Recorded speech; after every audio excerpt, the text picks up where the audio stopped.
If you're planning to retire soon, this video is for you. I'm going to share 7 things that you should do the year before retirement. That's coming up, so stay tuned.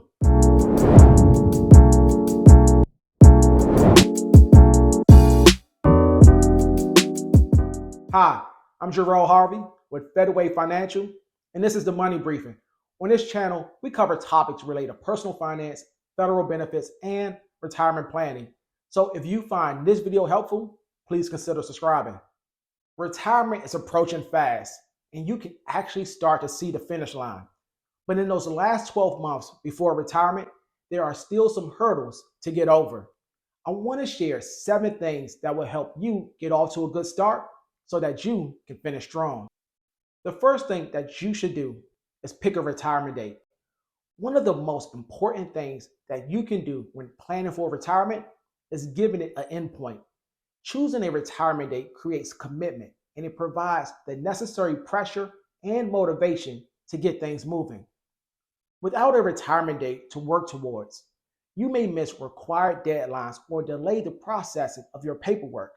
Many federal employees often pick a date at the end of a pay period, at the end of a month, or at the end of the year. Whatever date that you choose, it will form a time frame to get everything else done.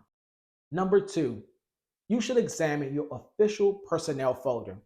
Your OPF will contain all the records and documents related to your federal employment career. You want to review the exact beginning and ending dates of your work assignments, as well as the changes to your pay, especially the pay that will apply to your high 3 salary calculation.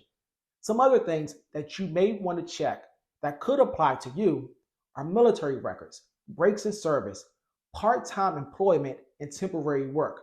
If you identify any errors or omissions regarding your employment, you should immediately report the discrepancy to your agency's Human Resources Office to get it resolved as quickly as possible. Number 3, you should get an estimate of all your income sources. You should request an estimate of your federal pension along with your first supplement if you're eligible to receive one. Even if you got a pension estimate in the past, you want to get an updated one to make sure that it reflects the most recent information regarding your pay, leave, and expected retirement date. You also want to set up and log into your My Social Security account to see the estimated payout for your Social Security benefit. Another important source that you should assess is your retirement savings, such as your TSP and IRA accounts. To project income from these sources, you could use a conservative rate between 3% and 5% of your account balance. Some other sources that may factor into your retirement income are military pensions, spousal agreements, rental properties, and income from a side business or a new job.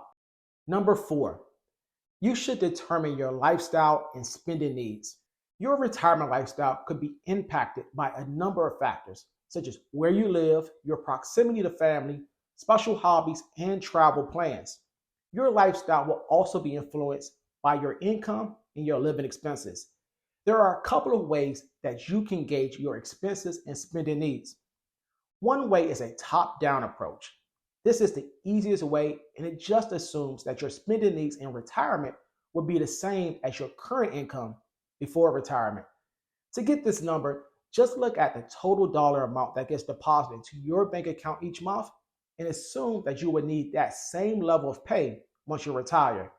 The other way is a bottom-up approach. It's going to be more accurate and detailed, but it will be more time-consuming. With this approach, you identify line by line each expense that you expect to have in retirement. The bottom-up approach is really helpful if you have some income gaps or spending challenges. It's also beneficial if you expect some significant additions or reductions to your expenses in retirement. Number 5, you should review your insurance coverage needs. The 2 big insurance needs that you should evaluate is health insurance and life insurance.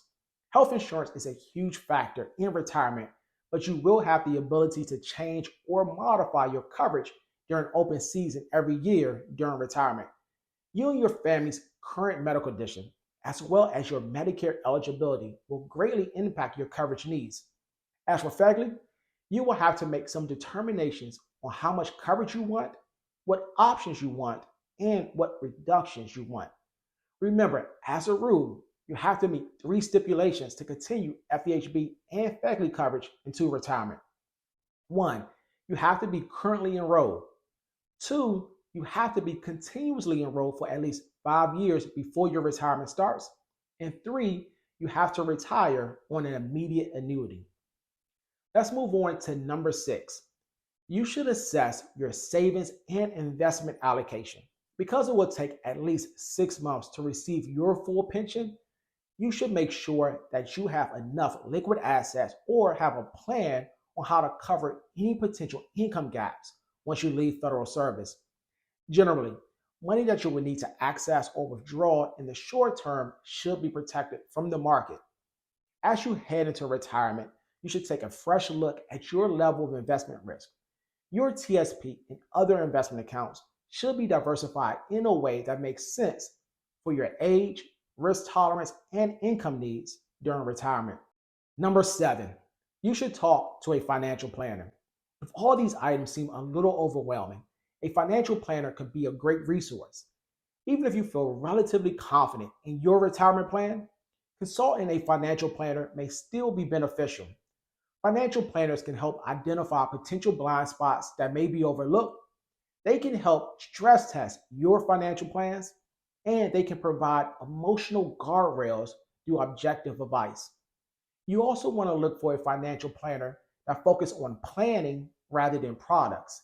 Additionally, look for a financial planner that has experience and knowledge about federal benefits. If you're considering retirement over the next year, there are a number of things that need to be done between now and your retirement date.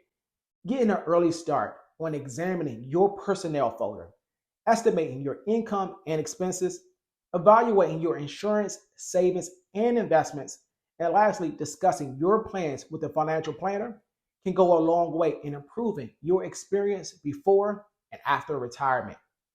If you received any value from this video, please click the like button. Also, if you have any questions or responses, you can leave them down in the comment section below. Thanks for watching, and we'll see you on the next Money Briefing.